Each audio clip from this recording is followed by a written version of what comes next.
Muli po akong bumabati ng isang pagpalang pagbati sa inyo mga minamahal kong kapatid kay Kristo. At ngayon po ay muli tayo nagpapasalamat sa Panginoon sapagkat muli niya tayong pinaabot sa ganitong pagkakataon na tayo po bagamat hiwa-hiwalay. Subalit tayo po ay nagkakaisa sa ating pong mga puso, sa ating mga isipan. Tayo po ay nagnanais na magbuklod na mabigyan ng katampatang pagsamba ang ating Panginoon. Tayo po ay muling sasagawa ng ating pag-aaral at atin na pong sisimulan ito. Subalit, bago po yan, ay hihingi po tayo ng patnubay sa pamagitan ng isang panalangin. Let us pray. Kabanal-banalan po namin Diyos, muling papasalamat ang mga anak. Patuloy niyo po ang binibigyan ng pagkakataon na kayo'y napag-ukulan ng paglilingkod sa ganitong kaparaanan. At muli kaming lalapit sa iyong banal na luklukan. Gawin niyo pong katanggap-tanggap ang aming paglapit sa pamagitan ng patuloy niyong pagtingin sa katwiran ng aming Kristo sa aming mga buhay.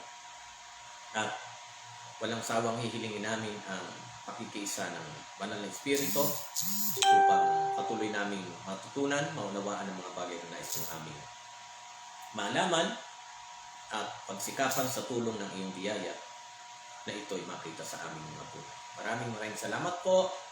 Nasiguruhan na kami inyong sasamahan, pinakinggan ang aming dalangin sapagkat hinihiling po namin ang lahat alang-alang sa pangalan ng Kristo na siya namin tagapagligtas. Amen. Ayan mga minamahal kong kapatid kay Kristo, muli po ako nagpapasalamat na patuloy tayo nagsasama-sama.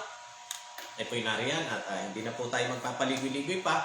Tayo po ay papasok na sa ating gagawing pag-aaral at ang pamagat po ng ating lesson for today, The Covenant with Abraham. Ang ating po palang sa mga ngayon lang nakakasubaybay ang ating pinag-aaralan sa buong sanlinggo ay Covenant Primer. Ito yung mga pasilip o mga patikim na kaalaman patungkol sa kung ano nga ba ang covenant o yung kasunduan o agreement. At mga kapatid, balikan nyo na lang po yung ating mga napaksana ng nakaraang linggo, yung mga basic ingredients o mga sangkap o mga bagay na dapat nakita sa isang kasunduan. Yun po ang ating napag-aralan ng nakaraang linggo. At kagabi po ay ating pinasok na pinag-aralan ang covenant o kasunduan na pinasok ng Diyos at ng patriarkang si Noe, Lolo Noe at ang kanyang pamilya. Ngayon naman po ay ating pag-uusapan kung ano ang agreement between God and Father Abraham. Okay, kilala po. One of the greatest man in the history, mga kapatid. Sino po? Si Abraham. 3 naglalakihang relihiyon ang kumokonek. Kanino po? Kay Amang Abraham. Ang Islam, isa po dyan. Di po ba mga kapatid? Kasi naniniwala sila nga, which is true, na ang anak ni Father Abraham kay Hagar, na si Ismael, pinaniniwalaan nilang siyang dahilan ng pagkakaroon ng lahi nitong ating mga kapatid na Muslim. Ano po? So, yun po yun. Tapos, of course, Judaism. Obviously, ang mga Hudyo, mga Israelita, di po ba? Pinagmamalaki talaga nila yan na sila'y lahi ni Amang Abraham. At of course, tayo mga Kristiyano, pahuhuli ba? May mga kapatid, tayo mga Kristiyano ay talagang kumukonek din tayo. Sapagkat ang sabi ko, mga kapatid, diba, sa Galatians 3:28 hanggang 29, ang sino mang nakipag-isa na kay Kristo ay tagapagmana na ayon sa pangako. Kanino? Kay Amang Abraham. Wala ng Hudyo, wala ng Hintil o Grego, wala ng Alipin, wala ng Malaya. Lahat tayo tagapagmana. Ayon sa pangako na ipinangako ng Diyos, kanino po?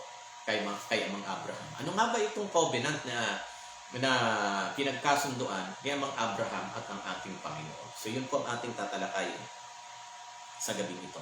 Pasensya na ho mga kapatid kung medyo napipigil-pigil at siguro nakita niyo medyo singaw yung aking dahil meron pa akong anliit-liit na ang liit-liit na singaw dito po sa dulo-dulo ng aking dila At ang liit lang, tinitingnan ko, gatundok lang talaga, pero ang sakit mga kapatid. Kaya medyo, pasensya na kayo kung medyo sumisingaw-singaw po yung ating ngayon pagsasalita, ha?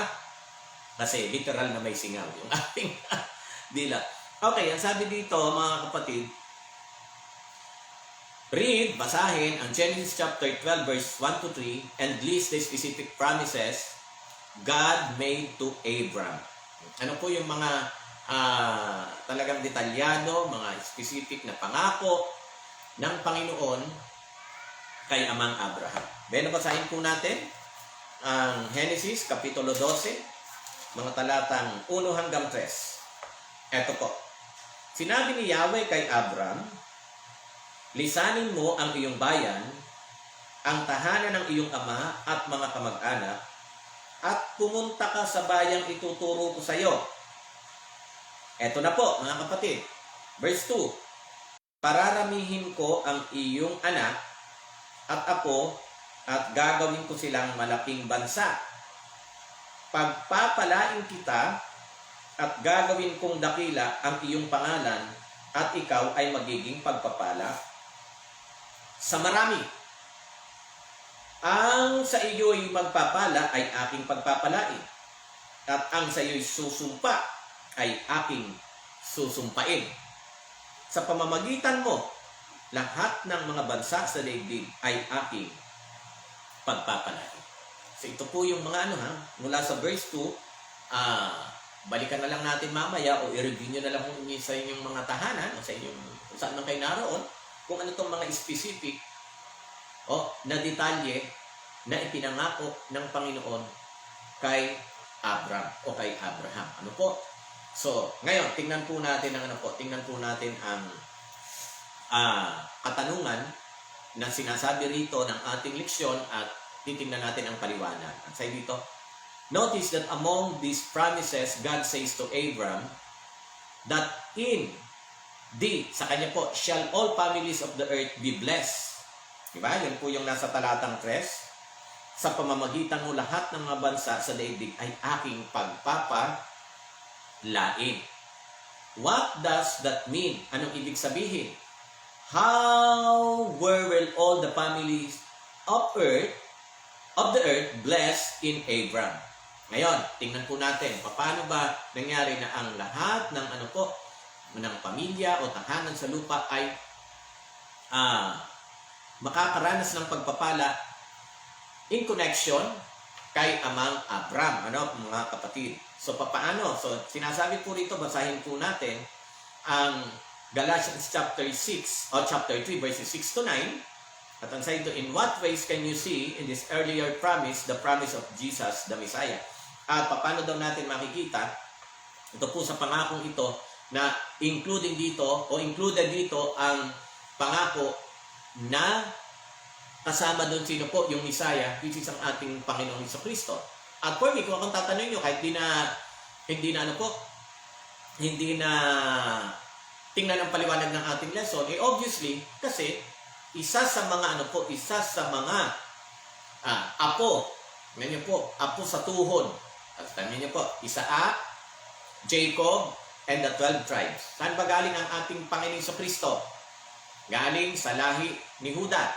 Kaya magmula sa apo sa tuhod ni Amang Abraham, ay doon lumitaw sa lahi ni Juda din po ang ating Panginoong Jesucristo. So alam na po natin, kaya dito pa lang makikita na natin na included talaga rito po ang pangakong paglitaw ng Messiah, which is ang ating Jesucristo. Kaya nga hindi na rin nakapagtataka, kasi sinasabi po sa Galatians chapter 3 verse 28 and 29 na ang sino mang nakipag-isa kay Kristo ay wala ng pagkakaiba. Wala ng Hudyo, wala ng Grego, wala ng alipin, wala ng Malaya. Lahat ay Lahat ay tagapagmana. Ayon saan po? Ayon sa pangako ng Diyos kay Amang Abraham. Kaya yun po, kaya kahit hindi na magpaliwanag ang ating lesson. Pero anyway, tingnan natin kung ano ang sinasabing paliwanag ng ating leksyon ngayon. Ang sabi dito, in this, sa mga talatang ito, the first recorded divine revelation to Abram God promised to enter into a close, lasting relationship with Him. Kita po natin, ano po, sa kauna-unahang divine o banal na kapahayagan. Kasi tandaan po natin, hindi lang ito yung panahon na kinausap ng Diyos si Abraham. At kung pupuntahan nyo nga in advance, mga kapatid, in advance, puntahan nyo po yung chapter 17, chapter 18 ng Genesis, kung saan doon ay talagang nagkatawang tao pa si Yahweh, para kausapin si Abraham na manganganak si Sarah kahit doon sa panahon na sila'y matatanda na. Mga kapatid, 99 years old si Abraham, si Sarah naman ay almost 90, more or less 90 years old, nung panahon na sila'y dalawin ng Panginoon. Kaya nga, di ba, alam po natin ang istorya na natawa pa sino? Natawa pa si Sarah at i-deny pa sana. O bakit natawa si Sarah? Hindi natatawa, hindi, natawa siya. O kasi, obviously, sa atin nga namang kaisipan, di ba, sa tandang yun ni Sarah, paano pa siya, paano pa siya magbubuntis? Kumbaga, inalipasan na ng panahon ang kanyang matres, di po ba, mga kapatid? At sa hinaba-haba ng panahon na mag-asawa sila ni Abraham, ay hindi nga siya nanganganak. Mga kapatid. Pero, ayan, tama po sinasabi ng ng ating pag-aaral, ito yung unang divine revelation kay Abraham ng Diyos. At ang sabi dito, ang Diyos ay pumasok sa isang malalim at pangmatagalang pangmatagalang relasyon kanino po? Kay Abraham. At ang sabi dito, even before he used any language that spoke about covenant making. Ama. So kahit hindi pa niya sinasalita ang mga salita na nagsasaad patungkol saan? Patungkol sa kanilang magiging tipanan. Kaya ang sabi dito, direct references to the covenant that God would make came later. Tama. Nasa Genesis chapter 15, 4-21. Mahaba-haba, kaya huwag natin babasahin. Mga kapatid? In Genesis chapter 17, 1-14. Yan na po, yung sinasabi ko sa inyo. Yung mga later na pagpapakita ng Panginoon kay Abraham. So ayan, basahin nyo na lang. Chapter 17, chapter 15, chapter 18. Basahin nyo na lang po ang mga detalye dyan. For the moment, sabi dito, God offered a divine human relationship of great significance. Pansamantala, dito po sa pagkakataon nito, ipinapakita ang iniaalok ng Panginoon na isang divine human relationship. Ibig sabihin, of course, relasyon sa pagitan ng Diyos at ng tao na kung saan ay may napakadakilang napakalaking kahalagahan. Okay. The repeated I will in Genesis chapter 12, 1-3. Opo. Inulit-ulit alin po yung I will. Gagawin ko I will. Basahin nga po uli natin. Ang sabi dito sa verse 2, pararamihin ko ang iyong anak. Tapo, gagawin ko silang isang malaking bansa. Pagpapalain kita. Gagawin kong dakila ang iyong pangalan. At ikaw ay magiging pagpapala sa marami.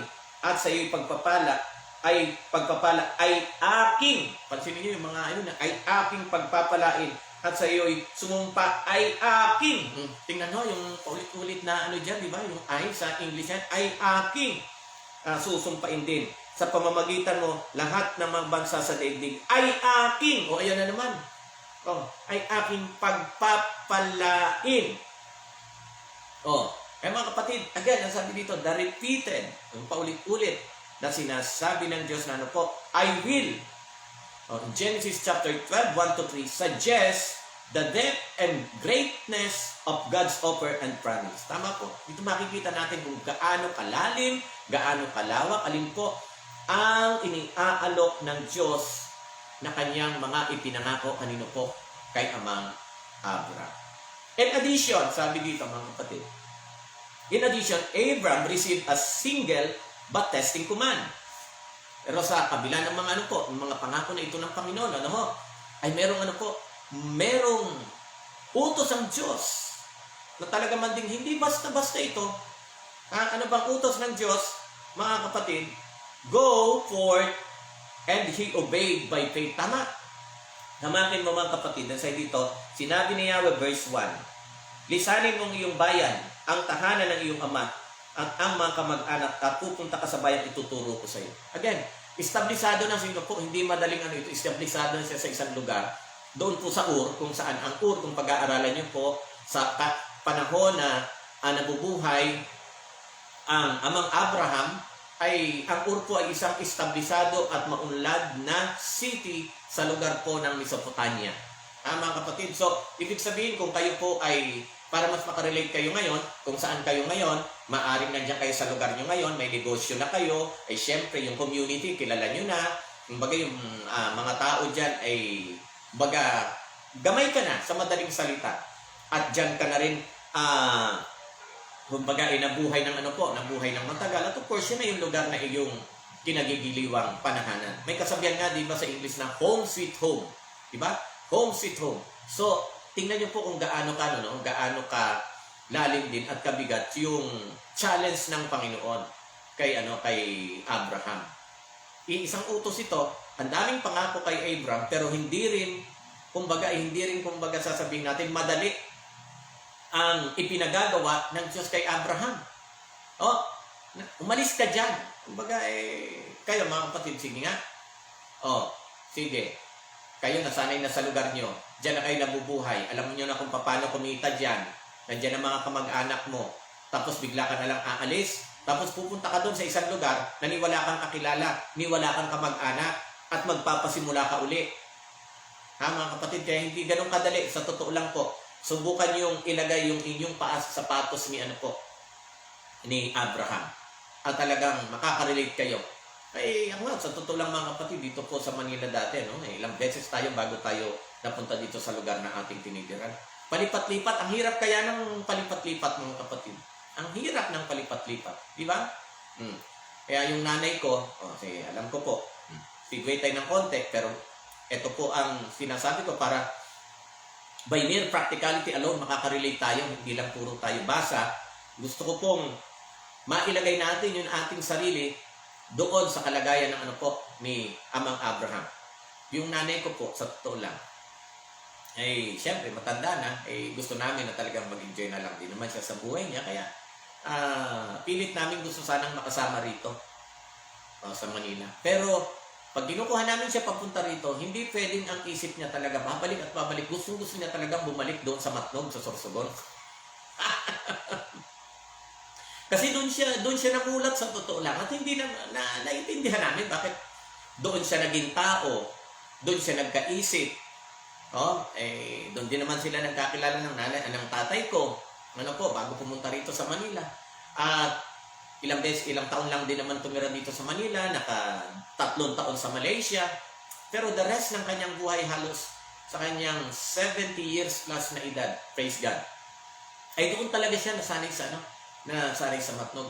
Kaya ngayon mga kapatid, kahit nandito siya, inisip niya gustong-gusto niya nang umuwi. Kung di lang mahirap ang biyahe, uuwi na namin mga kapatid. Naunawaan naman namin kasi talaga doon siya nasanay kaya kahit pumupunta siya rito, parang ang pagpunta niya rito, parang as in, punta lang, pero yung sasabihin mo, tira talaga. Hindi, talagang doon siya masaya. Kaya totoo po, home sweet home, doon siya masaya. Ba't ko sinasabi ito? Yun nga po ngayon, ang pinag-aaralan natin patungkol kay Mang Abraham. Hindi po madali. Di po ba mga kapatid? Hindi madali na nasanay ka na sa isang lugar, doon ka na halos tumanda, biglang palilipatin ka na hindi mo alam kung saan yung lugar na pupuntahan mo. Tapos wala doon yung mga kamag-anak mo. Hindi mo alam kung paano ka maghahanap buhay. Di ba? Hindi madali.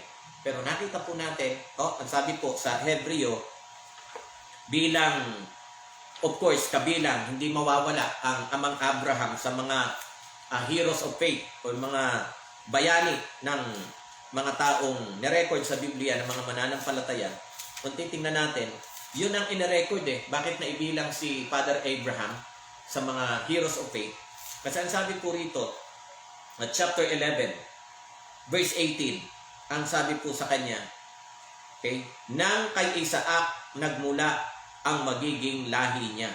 Pero sa verse 17, nang subukin ng Diyos si Abraham, ay pananampalataya din ang nag-udyok sa kanya. Inialay niya ang si Isaac bilang handog sa Diyos. Buong puso niyang inihandog ito. Ang kaisa-isa niyang anak, gayong ipinangako sa kanya ito ng Diyos.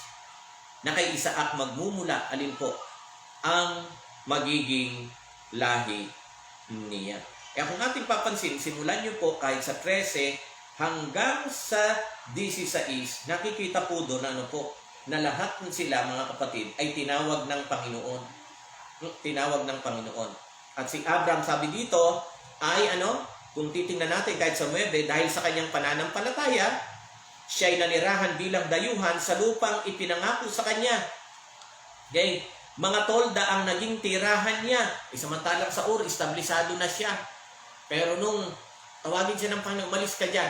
Pumunta ka doon sa bayan na sasabihin ko sa iyo. Wala po sa record, mga kapatid. Ewan ko lang kung may mabasa kayo. Pero kung titingnan nyo, wala pong naisulat nung sabihin ng Panginoon, Abraham, umalis ka dyan sa tinitirhan mo. Hindi nagtanong si Abraham, saan niyo po ako ipupuntahin? Walang ganon. Basta, ang record po ay sumunod na lang siya. O, kagaya nga po ng sinasabi dito. Mga kapatid, ulitin natin sa 8. Dahil sa pananampalataya, sumunod si Abraham nang siya'y utusan ng Diyos upang pumunta sa isang lupain, ipinangako sa kanya. Sumunod nga siya kahit hindi niya alam kung saan siya pupunta. Mga kapatid, sumunod na lang. Hindi niya alam kung saan siya pupunta. At dahil din sa kanyang sabi ng pananampalataya, siya'y nanirahan bilang dayuhan sa lupang ipinangako sa kanya. Mga tolda ang naging tirahan niya. Gayon din sina Isaac at Jacob tumanggap ng ganoon ding pangako. Sapagkat umasa si Abraham ng isang lungsod na may matatag ang pundasyon at ang Diyos mismo ang nagplano at nagtayo.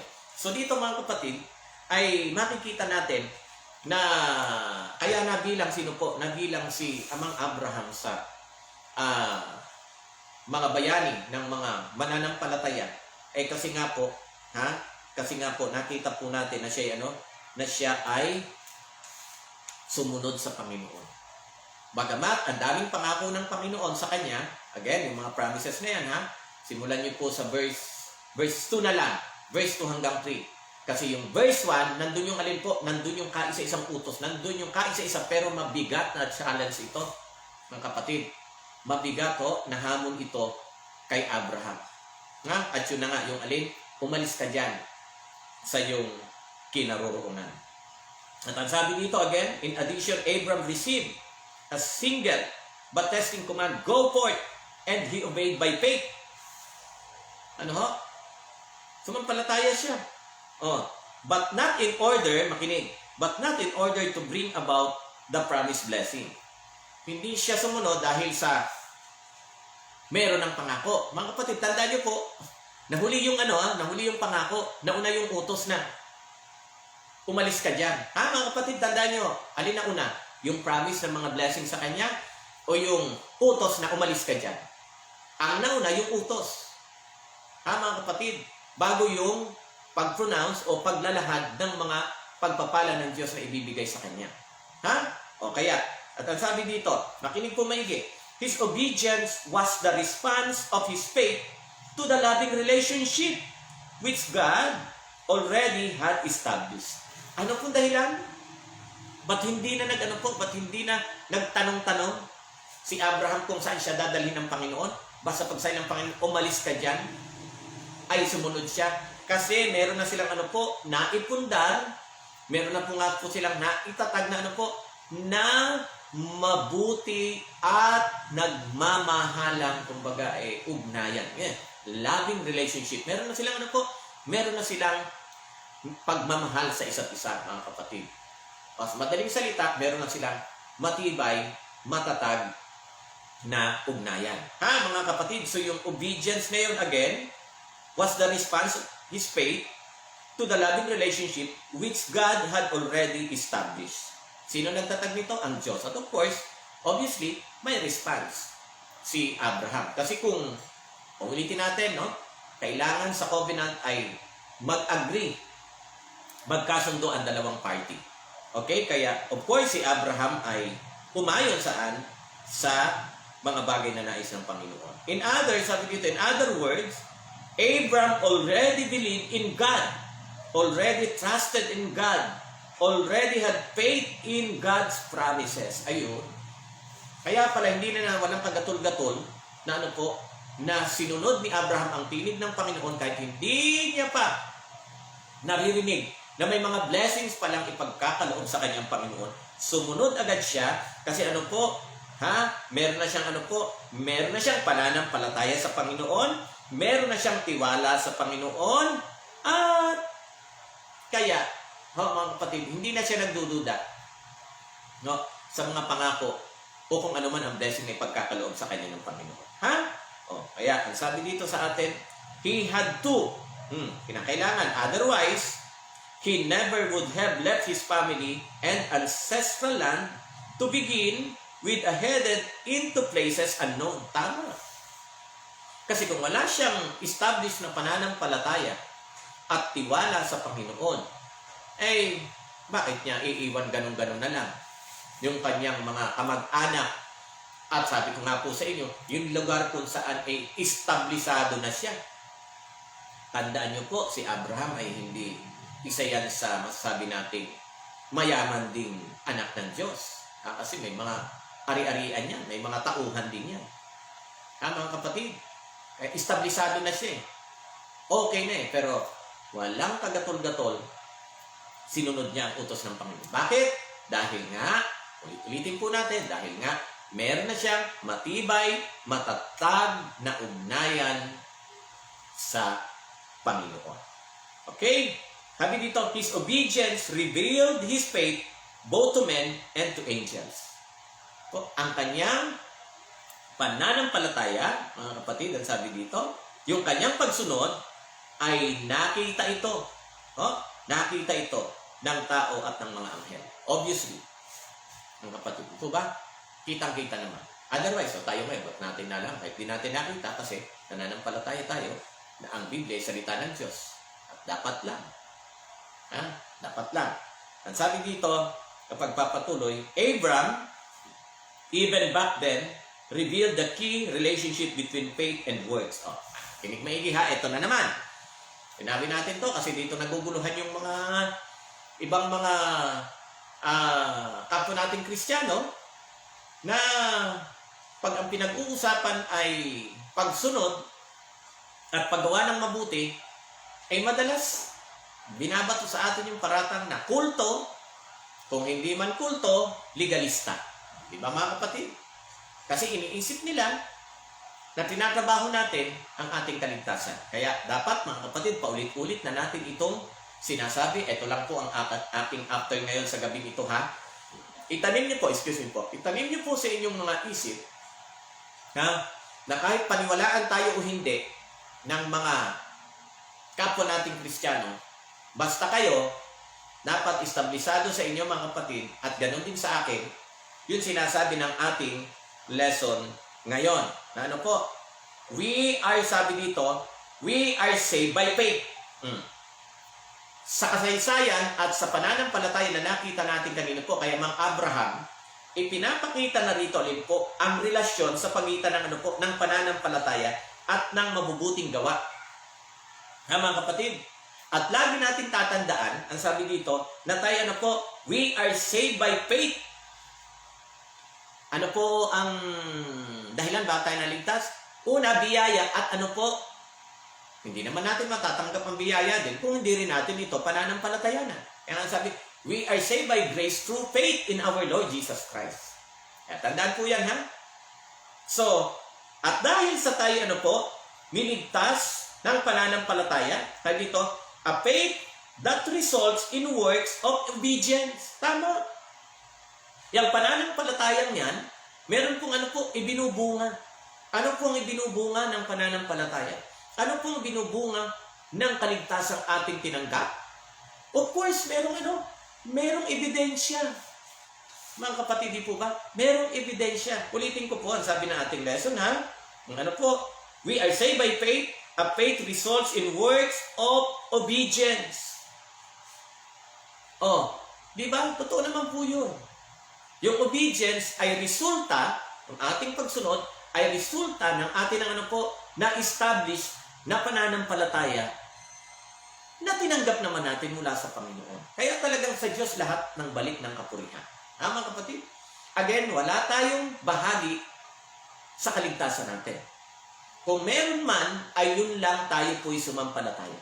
Pero ang kaligtasan ay solong-solong trabaho ito at gawain ng Panginoon.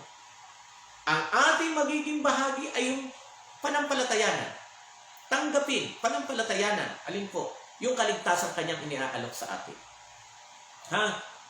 At maging yan, ang nag-uudyok sa puso natin, Diyos pa rin, mga kapatid. Siya pa rin nakikiusap. Tanggapin mo. Tanggapin mo.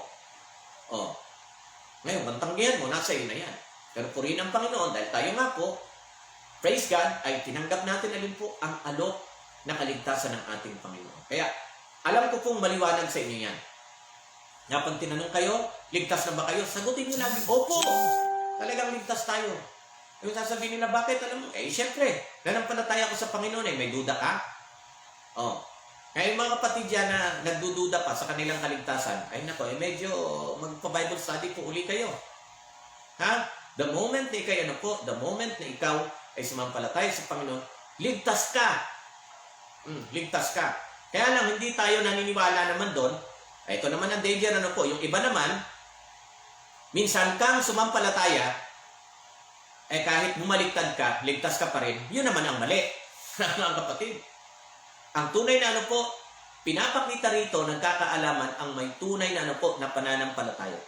Yung mga tumanggap ng kaligtasan sa pamagitan ng pananampalataya ay maliwanag pa sa sikat ng araw, nang sabi dito, the promise of salvation comes first, the works follow. Tama? Nauna muna ang pangako ng kaligtasan. Iniligtas muna tayo. At dahil sa tayo nga po ay nagtamo na, nakamit natin ang kaligtasan, tayo po ngayon ay nakakagawa na ng mabuti. Ay mga kapatid, di naman mahirap unawaan sa ating mga Seventh-day Adventist yan. Doon lang sa mga kumukontra, di po ba? Doon lang sa mga kumukontra at sa mga ayaw na sundin ang kautusan ng Panginoon, sila lang ang kumukontra dyan. Pero kung Biblia ang pag-uusapan, sige nga, basa nga tayo ng mga talata na talagang bunga ng pananampalataya at tinanggap ay yung paggawa ng yung paggawa ng mabuti. Ayan, di ba yung paborito nila na akala nila ay kontra sa atin itong talatang ito, yung Efeso Kapitulo 2, di ba? Madalas na natin binabasa ito, pero since na ito naman ang sentro na naman ng ating pag-aaral sa gabing ito, ulitin po natin. Efeso Kapitulo 2, mga talatang 8 hanggang 10. Di ba? Sabi dito, sapagkat dahil sa kagandahang loob, sa biyaya po mga kapatid, dahil sa kagandahang loob, ay naligtas sa pamamagitan ng pananampalataya. At ito'y kaloob ng Diyos at hindi mula sa inyong sarili. Ulitin natin, Verse 8, sapagkat dahil sa kagandahang loob ng Diyos, kayo ay naligtas sa pamamagitan ng pananampalataya. At ito'y kaloob ng Diyos at hindi mula sa inyong sarili. Kaya Diyos talaga po, alin po, ang may kakayanan ng magligtas. Walang sino man sa atin ang pwedeng iligtas ang ating sarili. Hindi nga dahil daw sa mga ginagawa nating mabuti. Hindi ito bunga ng inyong mga gawa, kaya't walang may pagmamalaki ang sino man. Verse 10, kung ano tayo ngayon, ay gawa ng Diyos. Ano tayo ngayon? Sino may gawa? Diyos pa rin. At sa pakikiisa natin kay Kristo o sa pananampalataya natin kay Kristo Jesus, ay nilikha niya tayo para sa mabubuting gawa. Pansinin niyo po. Kaya talagang ang mabubuting gawa na ating nagagawa ngayon ay resulta o bunga ng ng ating pakikiisa o ng ating tinanggap na kaligtasan sa pamamagitan ng ating pananampalataya sa ating Panginoon Kristo. Sana maliwanag po yan, paulit-ulit na natin binabanggit yan. At lalo sanang maliwanagan tayo ngayon sa gabing ito. Ulitin ko po, kung ano tayo ngayon ay gawa ng Diyos sa pakikipag-isa natin kay Kristo Jesus o sa pananampalataya. Nilikha niya tayo para sa mabubuting gawa. Kaya hindi na pala nakapagtataka na ang isang taong tumanggap kay Kristo ay may makikitang maganda resulta sa kanyang buhay. At ano makikita sa kanya? Magaganda, mabubuting gawa. Na inihanda niya, sino naganda? Ang Diyos, nung una pa man upang gawin natin. Kaya tama po talaga, no? Tama po talaga itong sinasabi ng ating lesson. Ulitin ko lang. Okay? So, we are saved by faith. A faith that results in works of obedience. The promise of salvation comes first. The works follow. Tama. At ang sabi po, sa malapit na pagtatapos, ang sabi po ng ating lesson, ganito, although there can be no covenant fellowship and no blessings without obedience. Tingnan nyo, tama naman. Walang magiging maayos na agreement o tipanan, mga minamahal kong kapatid kay Kristo, at pagpapala without, kung wala daw alin po, ang obedience o yung pagsunod. That obedience is faith's response to what God already has done. Tama. Ang pagsunod ay response na lang. Tugon na lang natin saan po? Sa tapos ng ginawa ng Panginoon. Ano po yun? Niligtas na tayo Niligtas na tayo. At dahil naranasan na nga natin ang kaligtasan na mula sa Panginoon, kaya tayo nakakagawa na ng mabuti. Kasi pumasok na tayo. Nakipagkaisa na tayo Nakipag-covenant na tayo kanino sa Diyos sa pamamagitan ng ating pananampalataya sa ating Kristo.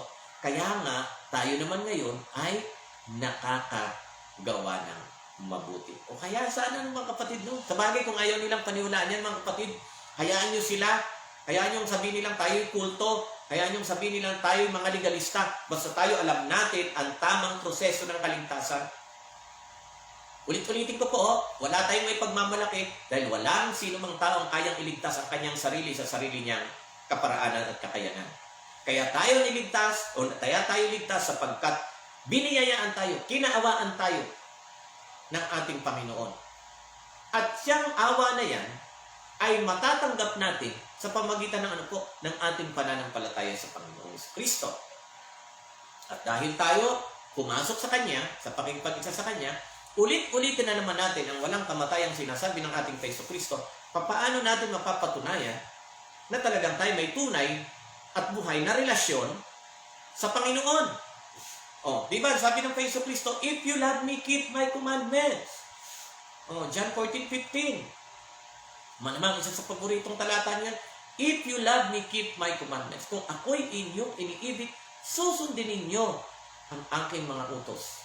At palagi rin natin sinasabi, kung kayo hiwalay sa akin, sabi naman ng ating Kristo sa John 15 verses 4-5, patuloy, na manatili kayo sa akin sapagkat kung hindi kayo mananatili sa akin, wala kayong magagawa.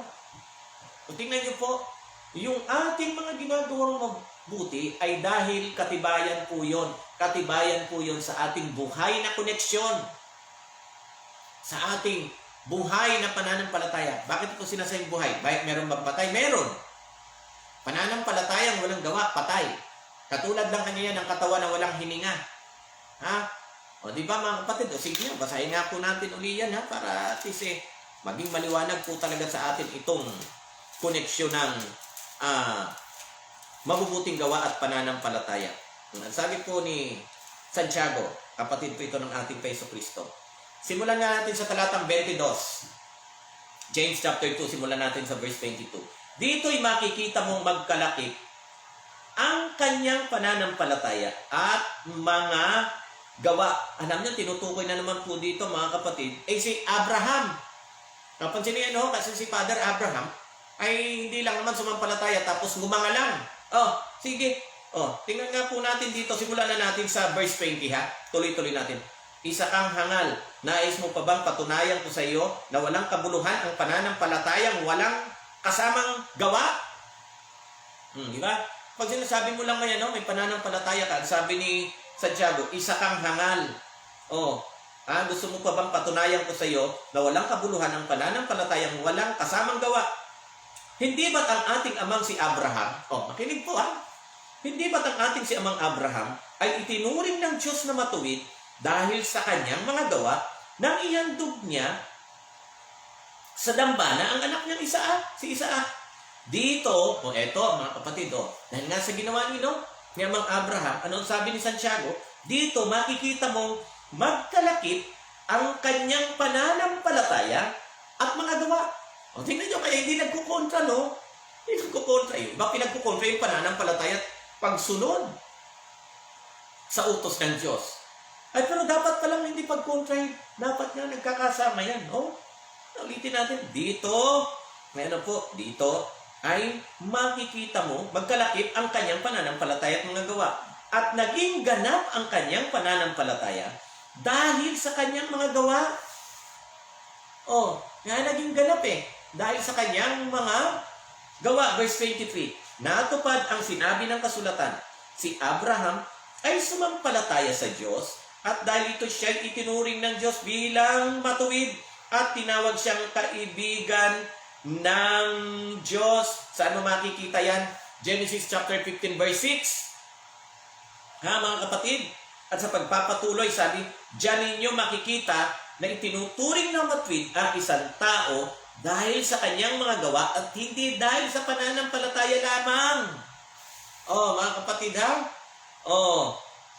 kaya mga kapatid, ulitin natin, diyan ninyo makikita na itinuturing na matuwid ang isang tao dahil sa kanyang gawa at hindi dahil sa pananampalataya lamang. Yung iba nating mga fake lang puro lang pananampalataya, galit sa utos. Diba? Ayaw intindihin at ayaw tayong intindihin. Gaano man natin paulit-ulit na sinasabi na ang ating adherent o yung talagang marugdog na pagsasakabuhayan sa pagsunod sa utos ng Diyos ay hindi dahil sa sinatrabaho natin ating kaligtasan, kundi iniligtas na tayo. At siyang mga nakikitang pagsunod natin sa utosan ng Panginoon ay katibayan na nga yan. Ebidensya na yan ng kaligtasan ating tinanggap sa ating Panginoon. Ay, tutuloy natin. Sabi dito, patay, verse 26, patay ang katawan walang espiritu.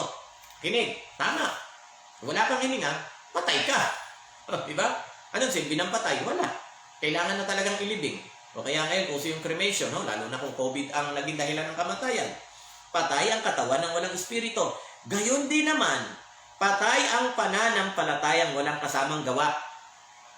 Ewan ko ba't hindi ito maintindihan ng ating mga kaibayo sa pananampalataya. Huwag natin sabihin kaibayo ng ating mga kapwa Kristiyano. Ba't di nila, naliyan ko. Ba't di nila ito maintindihan? So nakakalungkot. Pero again, sa ating mga Seventh-day Adventist Christian, hindi na dapat ito pinagtatalunan. Alam ko pong naunawaan niyo. Sana all, Sana all naunawaan niya para hindi tayo nalilito doon sa pangungontra ng iba patungkol sa ating pananampalataya. Bakit ba tayo masyadong adherent ng moral law? Siyempre kasi bagamat hindi magliligtas ang 10 utos, tama po Bagamat hindi magliligtas ang 10 utos kanino man. Pero subukan mong Kristiyano ka na naturingan, tapos labagin mo ng labagin ang 10 utos. Tingnan natin kung saan ka pupulutin pagdating ng panahon. Didiretsuhin ko na, impyerno. Subukan mo, papakilala kang Kristiyano, tapos puro labag. Kaya ang sabi dito, para ka lang patay. Para ka lang patay. Para ka lang katawang walang espiritu, patay. Kasi dapat nakikita na pinagsasama magkalakip ang kanyang pananampalataya at mga gawa. Dapat hindi yan magkahiwalay. Ang gawa ay bunga ng bunga ng kanyang tinanggap na kaligtasan. Kaya ang sabi dito, patay ang katawang walang espiritu, gayon din naman ang patay ng pananampalatayang walang kasamang gawa. Ayun. Kaya, anong silbi ng kapatid? Ngayon, tanong, anong silbi ng isang katawan na walang espiritu o walang hininga? Kaya nga nililibing na lang po. Pasintabi naman sa may mga kamag-anak na namatay na. Ako'y namatay ang aking tatay, immediate family, tatay ko. Tapos yung mga kamag-anak natin iba dyan, tsahin, first cousin, po, kailan lang, nakita niyo naman, sunod-sunod, 3. Okay, 2 ng November, 1 ng January. Oh, so anong silbi ng mga taong wala ng hininga? Di ba wala? Kaya nga inililibing na. So ganun din. Anong silbi na nagsasabi, may pananampalataya ko pero wala namang kalapit na gawa? Walang kwenta yan sa mata ng ating Panginoon. Ha?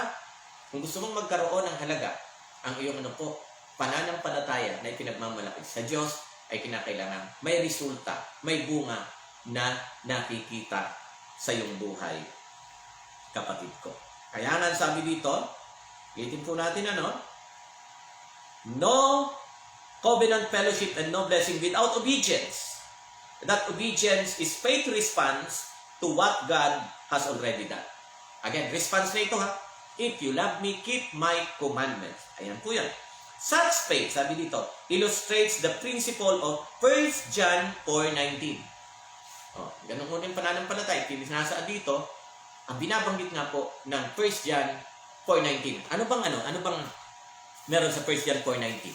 Bakit ba tayo nakakagawa na ng Bakit ba tayo nakakagawa na ng mabuti at nasusunod natin ang kalooban ng Panginoon? Ito na 1 John chapter 4 verse 19. Tayo'y umiibig sapagkat ang Diyos ang unang umibig sa atin. Ayun. Kaya again, resulta na ito ng Resulta na ito ng established relationship between you and your God. And of course, first and foremost, ang Diyos ang may initiative sa covenant na ito o sa relasyon na ito. Di po ba mga kapatid? Inibig natin ang Panginoon, pero ulitin ko po, inibig natin ang Panginoon, pero hindi tayo unang umibig sa Kanya. Siya lang unang umibig sa atin, kaya tayo umibig sa Kanya. Gets po mga kapatid, Pansinin, inibig tayo ng Diyos, Romans chapter 5 verse 8, inibig tayo ng Diyos kahit doon sa mga panahon na tayo makasalanan pa. Kaya, tama po kung naririnig nyo ang aking panalangin, di ba po? Hindi ko pinagmamalaki, kaya minsan naririnig sa panalangin ko, salamat po Panginoon at kayo ang aming Diyos na natutunan. Kasi totoo naman po. Hindi ka sa atin na paglabas natin sa mundong ito ay love na agad natin ang Panginoon. Tandaan ang ating likat sa makasalanan. At dumating ang isang panahon sa punto ng ating buhay na doon na-introduce sa ating itong Diyos na ating na ating pinaglilingkuran. At siya po'y natutunan nating mahalin. Bakit? Una pa man, mga kapatid, ay Diyos na ang umibig sa atin. Kaya response lang natin ito. Tugon lang natin ito saan?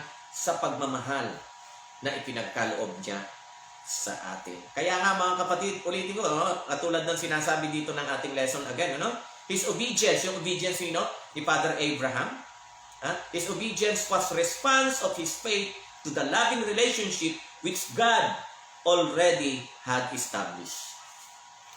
Yan So nauna talaga ang Panginoon. At tayo puro na lang puro tayo yung tinatawag na nasa passive, na tayo yung nasa receiving end palagi. Etong alok ng Panginoon, tatanggapin mo ba o hindi? At dito mga kapatid, ulitin po natin, ang pananampalataya na may halaga sa mata ng Panginoon ay yung may ipinapakitang ebidensya. Po ba? Yung may nakikitang bunga. Kasi ulitin natin, sabi ni Santiago, nakita mo na kaya inaring ganap si Abraham sapagkat naglaki yung kanyang pananampalataya at yung kanyang pagsunod. Mga kapatid? At siguro naman, hindi mahirap mga kapatid, hindi mahirap unawain yun. Bakit sa iba parang hirap na hirap silang unawain yun, Pero alam ko na kayo, hindi nyo hirap unawain dito. Again, ulitin ko, hayaan nyo nang paratangan nila tayo ng kulto. Kung kulto ang pagiging masunurin sa Diyos, gusto ko na maging kulto kaysa sila yung mga tunay na Kristiyano pero ayaw sumunod. Dito na ako sa kulto na masunurin sa kalooban ng Panginoon, sa utos ng Diyos, kaysa naman doon sa mga nag-aantay sila yung tunay na Kristiyano, ayaw naman sumunod. Mga kapatid. Pero didiretsahin ko na kayo kahit na wala naman sa ating lesson ngayon. Sa totoo lang kasi, hirap na hirap yung ating mga kapwa Kristiyano na tanggapin ang moral law. Dahil lang po doon sa pang-apat, Yung remember the Sabbath day to keep it holy. Pero kung wala yun, nako, pare-parehas na tayo. Kapatid, no? Kasi pag tinanong mo naman sila, hindi ka ba pumapatay ka pa? Hindi naman. O di na, sunod ka rin. Sunod ka rin. Eh bakit kami pagka sumusunod sa utos ng Diyos, patingin nyo legalista, ikaw tuloy nasunod din sa utos ng Diyos, tingin nyo sa inyo, orthodox kayo, mga orthodox kayo, mga evangelicals kayo. Eh sabi ko, nasa ang pinagkaiba, parehas lang naman tayo sumusunod sa utos ng Diyos. Pag Seventh-day Adventist sumunod, legalista. Pag kayo, evangelical, nako, nasaan ang katarungan dyan, mga kapatid, di ba? Nasaan ang katarungan dyan? So, ayan, mga kapatid, sa gabing ito, ay atin pong atin pong naunawaan. No? Hindi lang yung covenant na pinasok ni Amang Abraham at ng Panginoon, kundi sa atin din ngayon, sa ating mga buhay, mga kapatid, ay atin pong naunawaan. Dahil lahat naman tayo nag-aangkin ngayon na tayo, of course, ay pumasok doon sa pakikipagtipan sa ating Panginoon. Sa pamagitan ng ng ating pananampalataya sa ating Kristo. Kaya tayo, mga kapatid, ay talagang meron. Again, pag may agreement, mayroong kasunduan. Kaya nga kasunduan kaya agreement So ano ngayon ang ating bahagi dito sa pinasok nating dito sa pinasok nating kasunduan sa Panginoon. By principle, tandaan niyo po, by principle, kung papaanong nung pumasok sa agreement o sa tipanan, si Noe, nung kagabi na pag-aralan natin, si Lolo Noe, si Amang Abraham, tandaan po natin na hindi silang umanga, Hindi silang umanga. Lahat sila'y lahat sila'y may ginawang bahagi sa agreement na yan. Si Lolo Noe nangaral for 120 years doon sa lugar at sa panahong kanyang kinabubuhayan. Nangaral siya. Ibig sabihin, meron siyang response sa pinasok niyang agreement. Nakita rin po natin si Amang Abraham. Meron siyang response sa Panginoon. Ulitin ko, nauna yung utos, no? Alis ka dyan. Bago yung mga promises na blessing sa kanya. Alis ka dyan. Hindi nga nagtanong, saan ako pupunta, Panginoon? Hindi na nagtanong. Umalis! Umalis. Bakit? Kasi meron na siyang establisadong malalim na ugnayan sa Panginoon. Tanungin natin ang ating sarili ngayon, mga kapatid. Kumusta ang ating ugnayan sa Panginoon? Magkakaalaman na yan sa resulta ng ating mga buhay. Mga kapatid, magkakaalaman na yan. Di ko kinakailangang sagutin ang kasagutan na yan o ang katanungan na yan sapagkat personal yan, kayo higit sa lahat at ang Panginoon ang nakakaalam.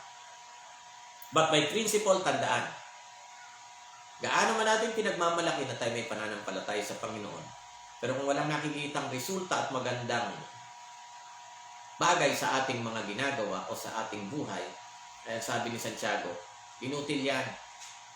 Katulad lang yan sa isang katawan na patay, ang pananampalatayang walang gawa ay patay. At tandaan niyo po, nung sabi, mga niligtas ng Diyos sa pamamagitan ng kanyang biyaya sa pamamagitan ng pananampalataya sa ating Jesucristo, ay merong inihandang dadaanan na dapat nilang lakaran. In translation, dapat makita sa buhay natin ang mabubuting gawa. Di po ba, mga kapatid? So, ganun lang naman ka-simple. Ginagawa lang complicated ng iba. Di po ba, mga kapatid? At ito, para lang maging simple. Ang sabi ng Panginoon, kung ano ang puno, siyang bunga. Pag nakakabit ka sa puno, bilang sanga, buhay ka. Pero pag wala ka, tigo. Mga kapatid, so ganun lang. Kaya patuloy tayong kumapit, patuloy tayong manatili sa ating Panginoon upang hindi tayo mag-struggle. Kasi ulitin ko, mga kapatid, di ba? Ang isang puno ng santol, o sabihin natin mangga, hindi mag-i-struggle yan na mamunga ng mangga. Kasi ang puno niya, mangga. Mga kapatid, pabungahin mo ng kamatis yan, talagang hindi bubunga ng kamatis yan. Kasi manggang puno Pero pag yung mangga, namunga ng mangga, magtataka ka ba? Hindi. Bakit? Manggang puno eh. Kaya manggang ibubunga. Oh, ay sa mga nag-aangking, may connection sa Panginoon. Tapos iba'y nakikita. Hindi ka ba magtataka?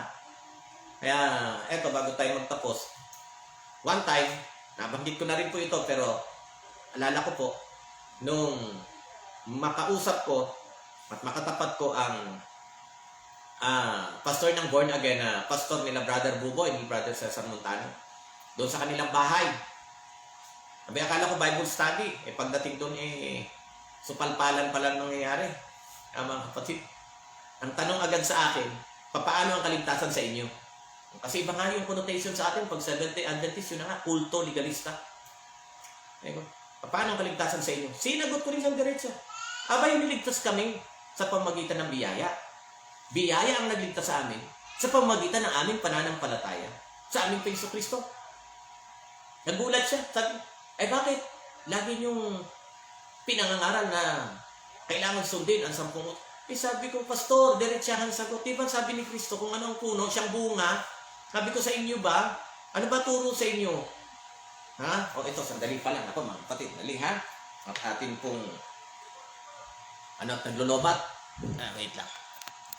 Baka mawala tayo. Kaya tinanong ko, sabi ko, Pastor, sa inyo ba? Sa inyo ba, pag naging born again, pumasok sa inyo, tinuturo nyo ba, dahil sumampalataya na kay Kristo, maging malabagin? Ay, hindi na. Yun naman pala eh. Yun naman pala eh. Sabi ko, Pastor, simple lang sa amin. Pag konektado ka kay Kristo, of course, anong dapat makita sa iyo? Di ba sabi ko, Pastor, kung anong puno siyang bunga? Sabi ko, yung Kristo nyo ba, Pastor, malabagin? Kung yung Kristo nyo ba, galit sa 10 utos, kasi 10 utos, right?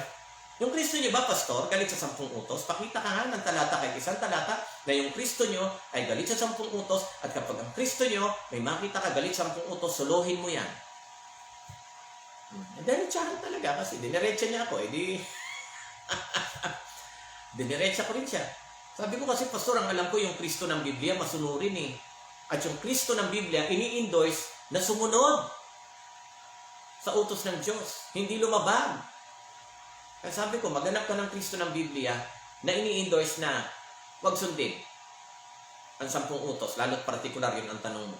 Pag nakita mo, suluhin mo, sabi ko, kasi ang nakita kong Kristo ng Biblia, masunurin. Tandaan niyo, sabi ko, Pastor, sabi ni Kristo mismo, mula sa kanyang bibig, hindi ako pumarito upang sirain, kundi upang ganapin. Ang kautusan at mga propeta. Kaya, so mga kapatid, kailangan lang natin, ulitin ko lang po, kailangan lang natin talagang ilagay sa tama ang ating pangunawa patungkol sa bagay na ito.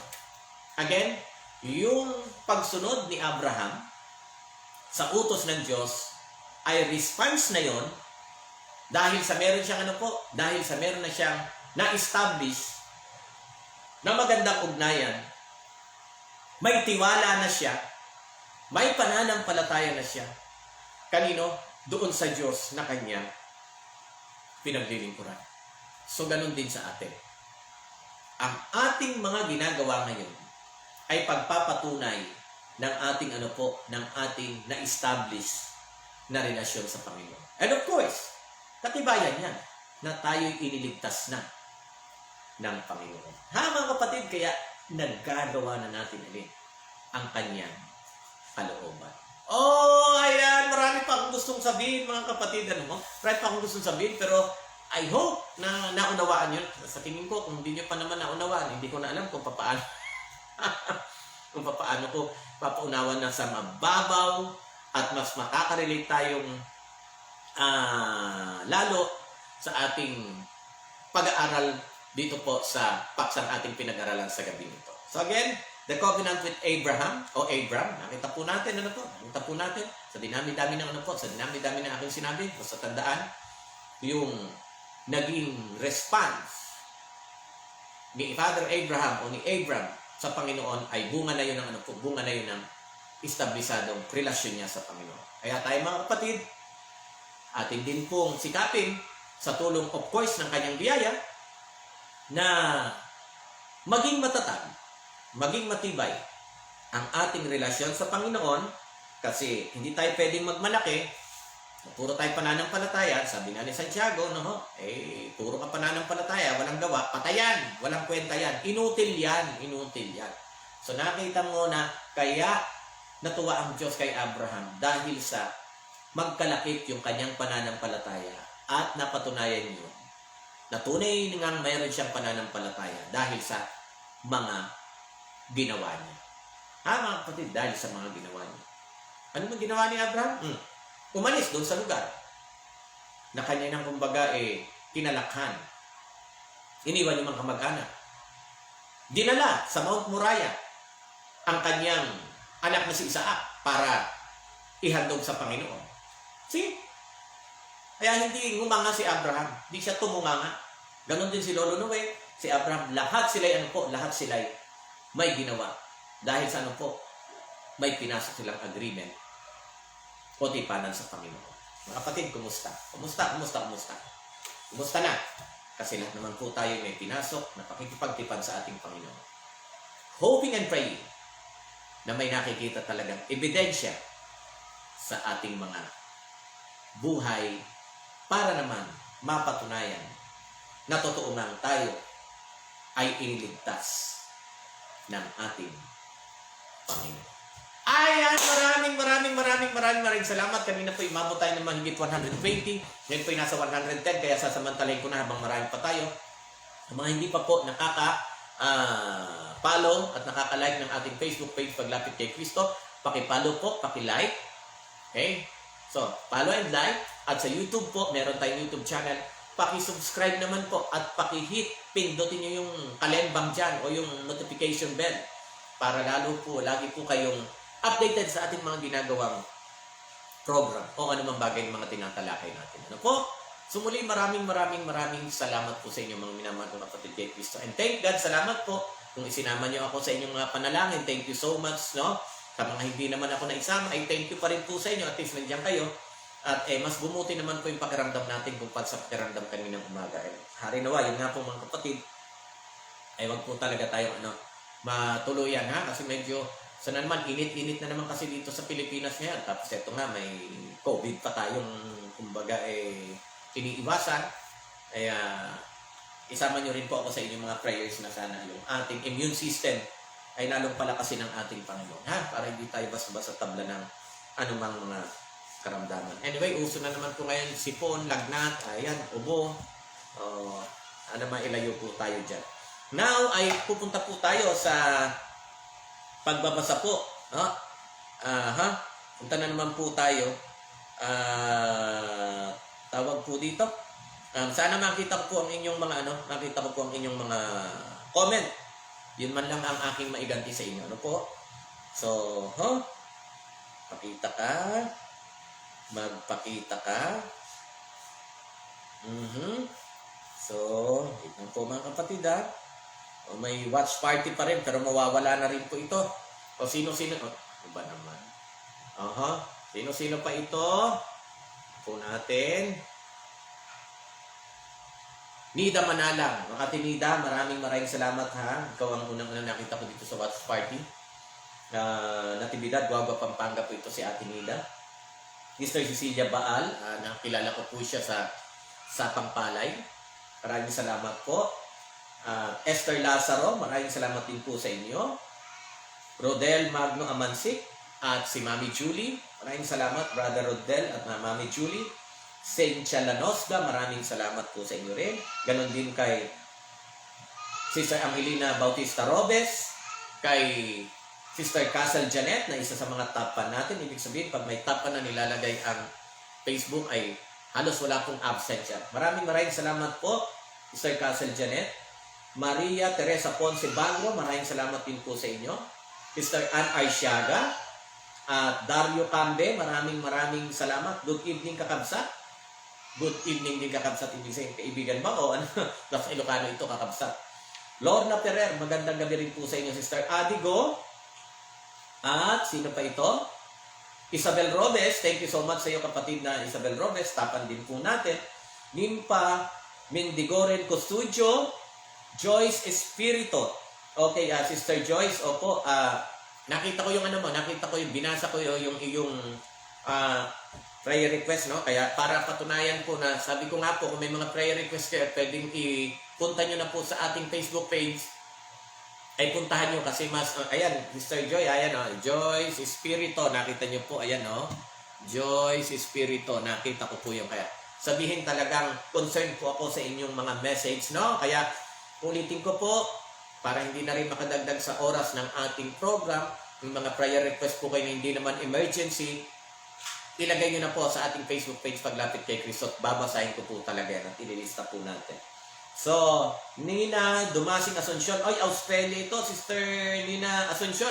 O, Team Australia tayo, Team Australia tayo. O, ayan. Nakikita ko dito ngayon, ngayon ko na yung mga nakikita kong mukha, sina Sister Belen, Imperio, Carwa din. Ano po? So, Sister Belen, ng Australia, thank you so much. Nakikita ko rin, of course, Sister Delma Bailo Rosario, ng Brisbane, Queensland, Australia. Kaya Sister Delma, maraming salamat. Patuloy ka lang manatili sa ating Panginoon. Magpakalakas lang sa Panginoon. At hoping na yung prayer request mo, hindi lang dito, kundi pati sa pag-aralan natin, ay mangyari na sa lalong madaling panahon. Makabalik na yung pastor na magbibinyag po dapat sa iyo.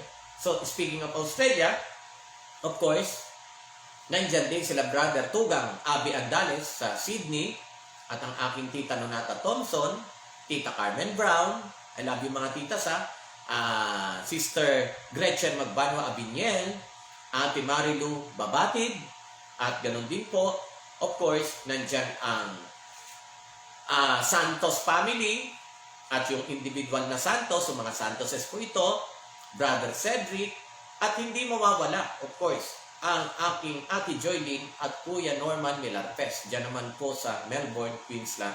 Melbourne, Australia.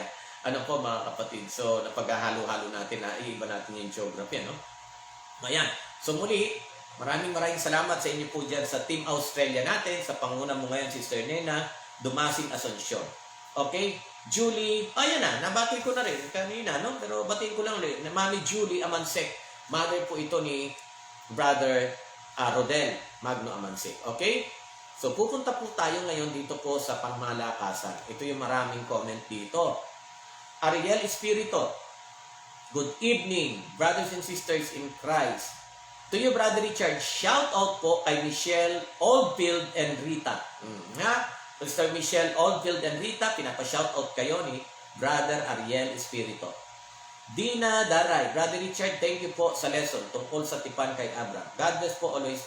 God bless you more, Sister Elena Daray. Mag-asawang Grace at Tokayong Richard Bernardino Zamora. Maraming salamat po dyan po sa Taytay Rizal. At Team Middle East tayo. Sister Judith Palomaria dyan po sa Jeddah. Kumusta na po kayo?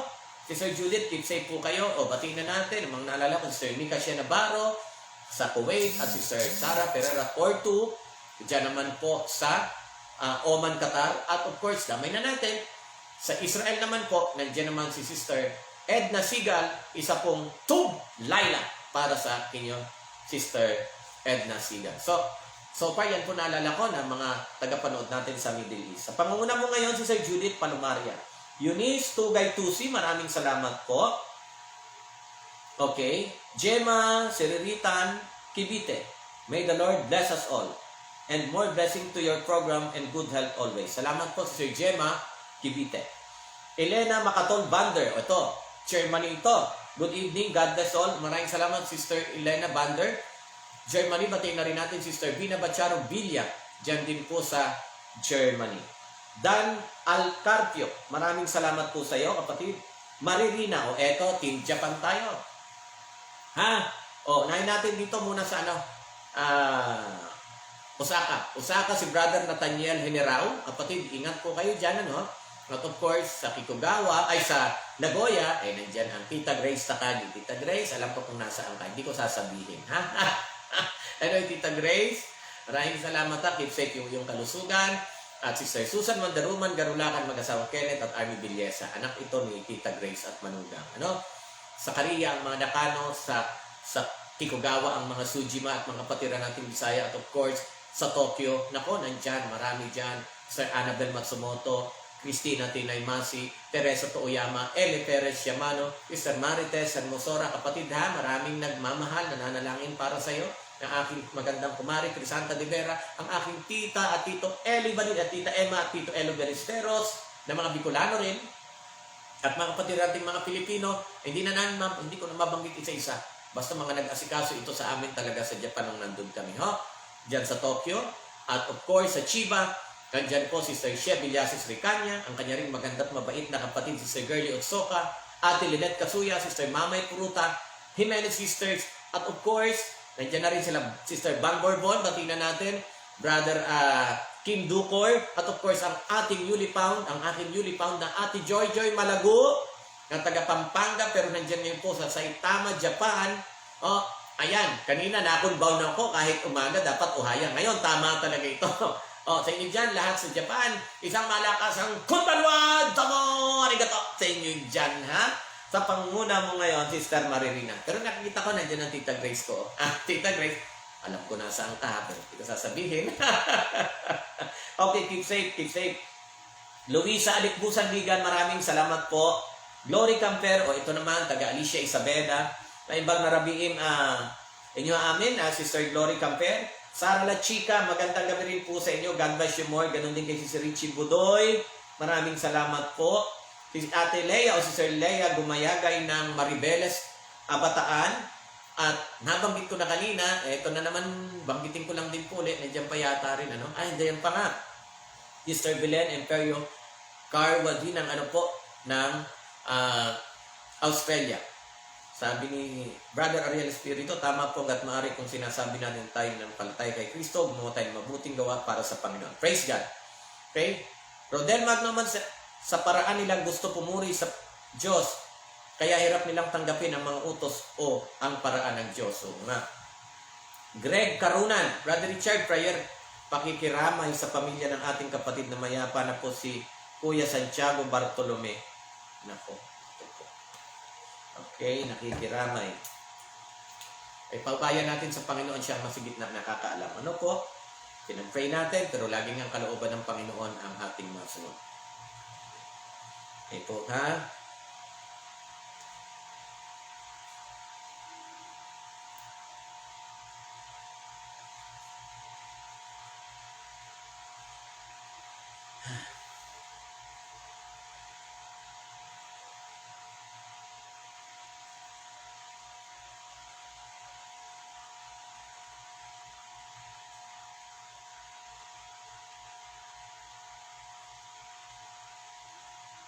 Okay, nakakalungkot mga kapatid, no? Pero ang ating isipin, lahat naman tayo doon pupunta. Mahalaga, at least bago tayo bawian ng buhay, kaya siguraduhin na talagang ating buhay ay nakakapit sa Panginoon. Ano po?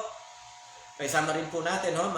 Sa ating mga prayer, kung sino man, di man natin kilala personal, itong pamilya ni Brother Santiago Bartolome, basta isama po natin sila sa ating mga prayers. Ano po?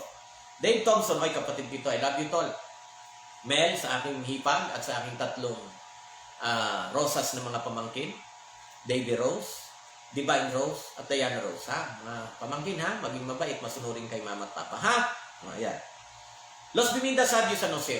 Team Team America na ito.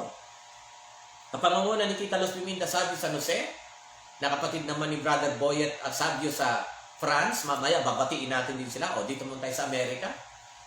Sa New Hampshire, sa East Coast, ay nandyan po sila Brother Dexter Mark at Sister Net Tamayo, ang dalawang angels nila, si Ezekiel at si Baby Isaiah. Of course, nandyan din po si Brother Bong at Sister Christine Ikban sa California and family. Ingat kayo. At mawawala ba ang ma-sponsor ng aking pong mga long sleeve na maganda at mga short sleeve, kagaya nito, di na nga matanda na sa kanyang galing. Ang aking Paparik Dichoso, at of course, yung Ma'am Shinene, kasi si Paparik ang nagpapabili, pero nagsha-shopping, si Ma'am Shinene. Nung ating ng ating mga long sleeve at mga short sleeve na to na sponsor nitong napakabait talaga, generous ding mag-asawa. So, Ma'am Shinene at Paparik Dichoso, at ang inyong buong family, keep safe kayo dyan sa California, At mawawala ba ang aking Kuya Bert at Ate Pe? Kuya Bert, Ate Pe, alam nyo na kahit din apelyido doon, alam nyo na, kayo lang naman ang aking Kuya Bert at Ate Pe, dyan sa California. Nandyan din ang tatay Ben at Nanay Lita Bermejo, dyan naman po sa Arkansas. Ang aking ninang, nani at ninong Silas Midinilla, dyan naman po sa North Carolina. Brother Mike Minda, Kuya Prox Hernandez. Ngayon, I think wala na po akong nakalimutan dyan ha. Si Sister Suri. Sister Suri Abila. Ayun pala, Sister Suri Abila, batiin na rin po natin. Nakapatid naman ang Ate Presi Esmas, dito naman po sa Louisiana, Laguna. Ayan, malamang wala na akong nakalimutan dyan sa lugar ng Amerika. Sa pangunguna po ngayon, Tita Los Biminda sa San Jose, ha? Ayan. Sino pa?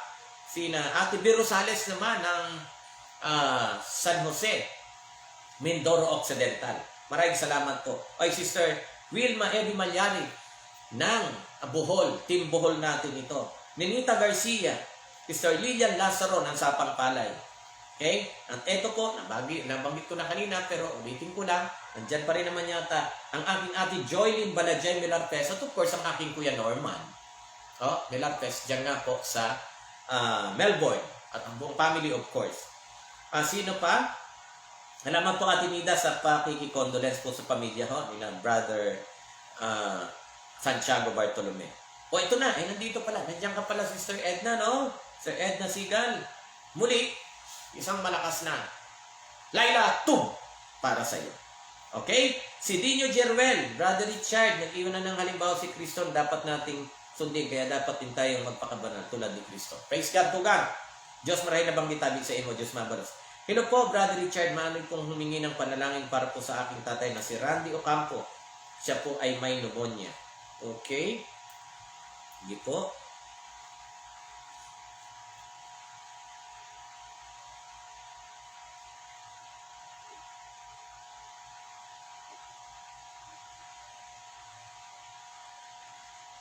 Okay, so noted po si Sir Marivic.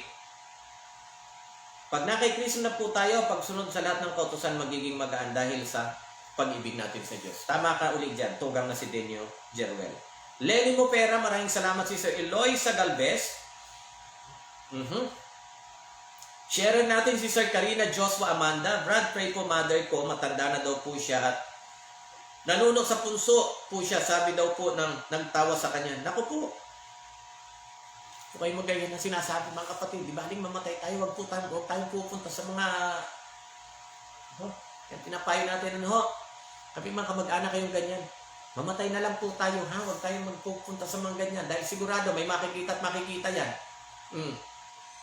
Nung nalason nga po kami ng tulingan, sabi nung mga doon sa lugar ng pinagko-crusade namin, naalala niyo po yun, ipatawas niyo kasi may marami nang nababati dyan dahil nag-basketball po yung anak ko ng tanghaling tapat. Ipatawas daw kami. Ayun naman pala talagang na-food poison lang kami ng tulingan. Kaya mga kapatid, naku po. Ingat po.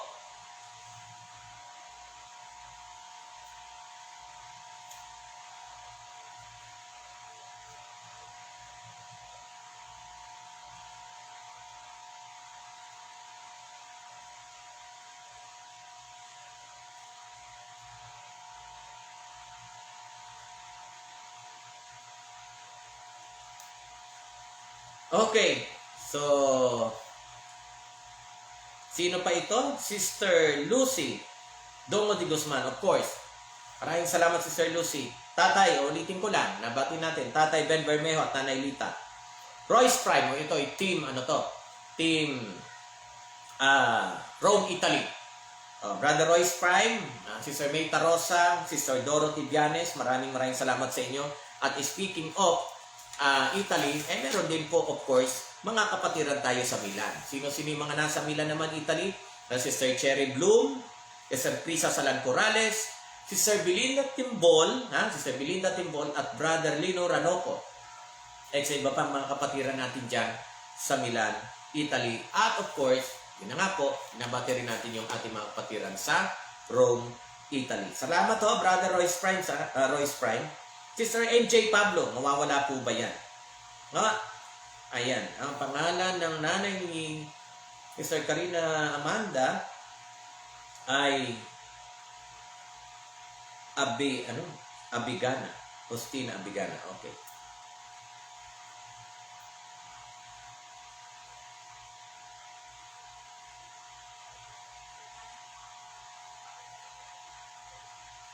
Okay, so sumunod ay sino pa ito?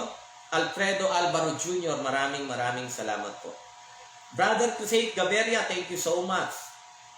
Brother Ray Galang, Atugang Nanora Tanay Baldemoro, maraming salamat sa itugang.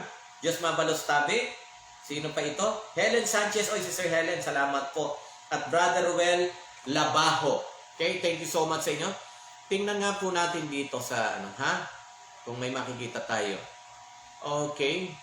So, nabasa na natin kanina, nabati na natin, pero nakita ko nandito nga, si Brother Nathaniel Heneraw ng Osaka, Japan, muli isang kung nanwadong mo, arigato, na imbag na rabiin, kakabsat, kasi Ilocano nga ito si Brother, Nathaniel Heneraw.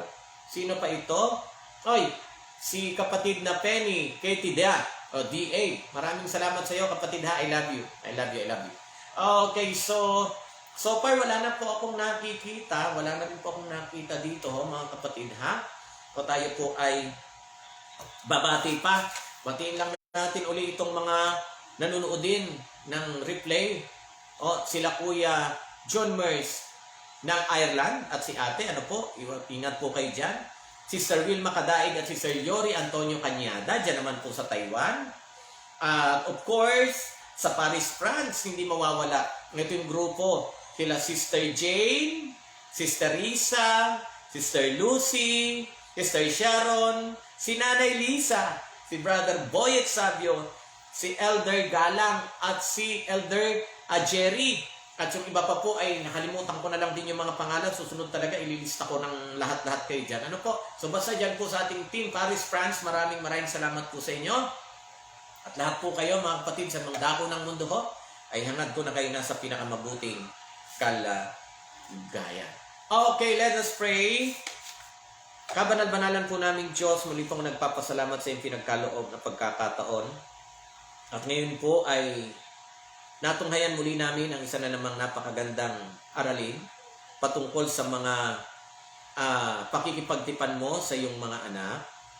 Katulad po ni Noe, katulad ni Abraham. Nakita po namin dito, Panginoon, na talagang kayo ang laging nauunang mag-alok ng iyong pagmamahal, ng iyong pag-aaruga, ng iyong pagpapala at pag-ingat. Panginoon, kaya hindi na po kami nagtataka. May mga taong natutunan kayong mahalin. Sapagkat kayo naman ang Diyos na karapat-dapat na mahalin at paglingkuran. Katulad po ng aming napag-aralan sa buhay ni Amang Abraham, salamat po. At napakalaking aral na dapat matutunan namin ito. At katulad po ng lay kong hinihiling na naway, wag lang kami makontento na ito'y magsilbing liwanag o kaalaman lamang sa amin, kundi tulungan kami na kung ano man ang mga natutunan namin na makapagbibigay ng kaluburan sa inyo, naway sa tulong ng iyong biyaya, Panginoon, tulungan po kami na ito'y makita sa aming mga buhay. Naway patuloy na mag-reflect sa aming mga salita, sa aming mga iniisip at sa aming mga ginagawa, ang kaligtasan na aming tinanggap mula sa inyo. Patuloy na gamitin liwanag ang mga kapatiran sa buong mundo. Saan mang dako kami naroon, gamitin nyo kaming liwanag at asinan sa libutan. Gamitin nyo kaming mabisang kasangkapan sa pag-akay ng mga kaluluwa sa iyong banal na paanan. Ang may mga karamdaman na inyo pong patuloy na pagalingin, sa pangangailangan, Panginoon, patuloy na sapatan. Lalong naghihirap ang mga pamumuhay ng tao sa buong mundo dahil po dito sa pandemic na COVID-19. Panginoon, naway lalo nyo kaming tulungan na maging matatag. Sa kabila ng kahirapan ng buhay, Panginoon, bigyan nyo po ng mga mapagkukunan ng pangangailangan ang inyong mga anak. Panginoon, wag niyo po kaming papabayaan. Narito, may mga inilapit na matatanging kahilingan sa programang ito. Mr. Joyce Espiritu, ipinapanalangin niya na sana mag-negative siya sa RT-PCR test. Kung ano man ito, Panginoon, kayong bahalang tumugon ayon sa kanyang kahilingan, kubalit hindi po namin kayo pinangungunahan. Maaari, Panginoon, naway tumunin mo sa ikabubuti niya ang kanyang kahilingan na ito. Alalahanin po kaawaan si Sir Joyce Espiritu. At kami po, Panginoon, ay nakikiramay sa pamilya ni Brother Santiago Bartolome na inyo nang pinahintulutan na maunang mamahinga. Naway napaghandaan niya po ang kanyang paglisan pansamantala, ang kanyang pananahimik na sanlibutan ito. Bantayan niyo po ang kanyang katawang lupa hanggang sa muling pagrarating ng aming Jesucristo. Patuloy na alawin, patuloy pong aliwin at bigyan ng kapanatagan ang kanyang mga mahal sa buhay. Panginoon, kaawaan po at aliwisin. Brother Randy Ocampo, siya po'y may pneumonia, nahihirapang huminga. Inyo po nawang alagaan ng aming kapatid na ito. Pagalingin niyo po ang kanyang nararamdaman. Makabalik pa rin po siya sa kanyang normal na kalusugan. Inadalayan din po namin ang mother ni Sister Karina Amanda na si Nanay Justina Abicana. Panginoon, nawa, huwag niyo nang ipaintulot sa susunod na may mga kapatiran pa na maniniwala sa mga albularyo at mga tawas-tawas. Dahil ito'y ginagamit ng inyong kalaban. Ganun pa man, kaawaan niyo po ang kapatid namin ito, na si Nanay Justina. Siya man po'y nagkulang ng tiwala sa inyo, inyo po siyang unawain, Panginoon, at naway wag nang maulit ang pangyayari dito sa kanyang buhay. Panginoon, naway matuto kaming sumunod at magtiwala sa inyo.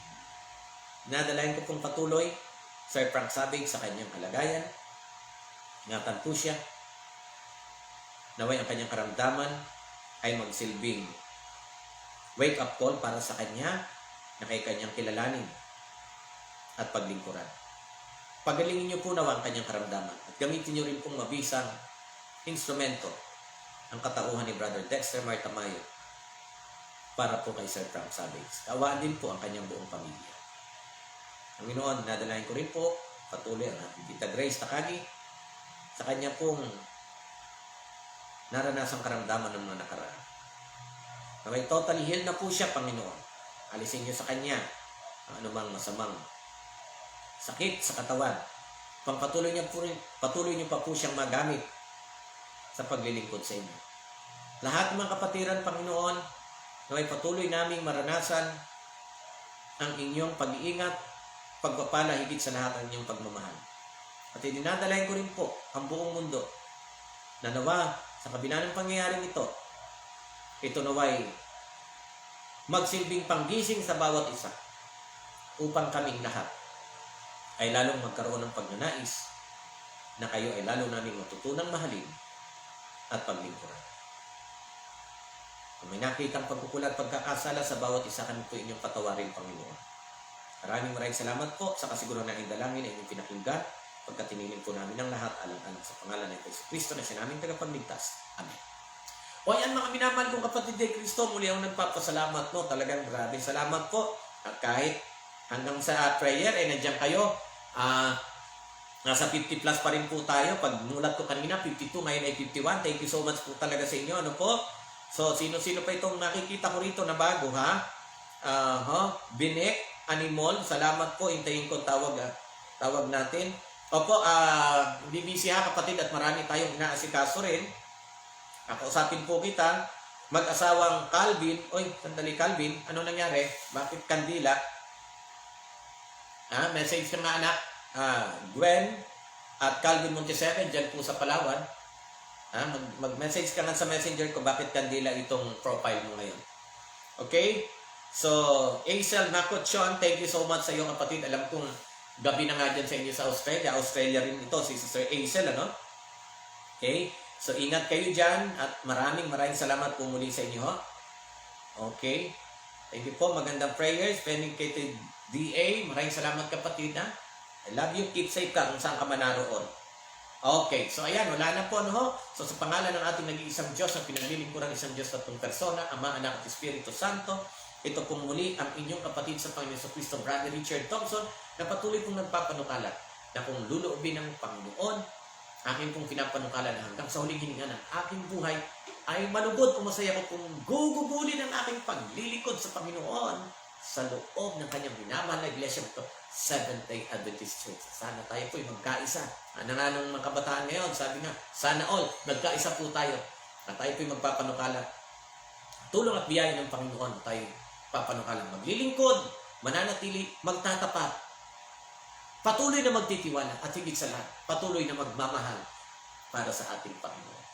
O ayan mga kapatid, pansamantala maghiwa-hiwalay tayo, pero hindi ko po tatapusin ang hindi ko nasasabi. Mula sa aking puso, tandaan po palagi na mahal ko kayo, pero mas higit po nating tatandaan na tayo pong lahat ay mas higit na minamahal ng ating Panginoon. O ayan mga kapatid, bye-bye for now. Muli maraming salamat sa inyong pagsama mula umpisa hanggang sa ating pag-iwahiwalay ngayon, mga kapatid. Malungkot, God's will, kung gigisingin tayo pare-pareho ng malakas at malusog bukas ng umaga alas 6 dito po sa Pilipinas. Muli po tayo magtatagpo-tagpo para naman po sa ating devotional program. At samantala, keep safe mga kapatid. Patuloy lang magtiwala sa Panginoon ha. Bye-bye for now. Love you. God bless.